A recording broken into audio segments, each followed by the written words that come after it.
Euskal Herrian egin den inoizko mobilizazio handiena iragarri du gure esku dago mugimenduak ekainaren 10-erako.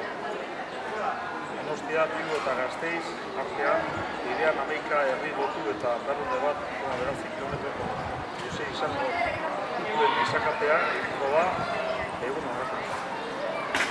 Markinas Hemengo udalbatzak osatzen duten bi alderdiak, Bildu eta Eusko Alderdi Jeltzaleak adierazpen bateratu kaleratu dute Markinas Hemendarrak.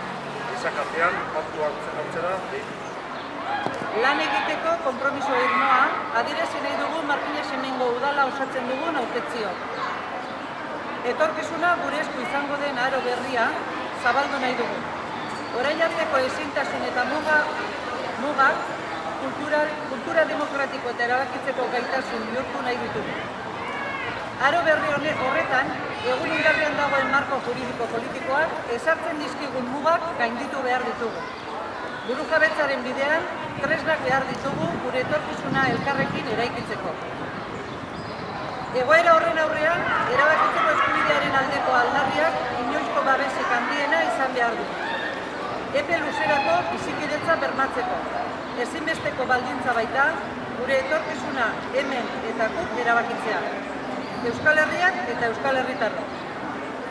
Etorkizun demokratiko justu eta duina eraikitzeko bidean, ezinbesteko mugarria izango da ekainaren 10. Horregatik, Markinas Hemengo hautetzio ekainaren 10-eko gizakatean parte hartzera dei egiten dugu. Euskal Herritarron erabakitzeko eskubidearen alde. Etorkizuna dugula irabazteko.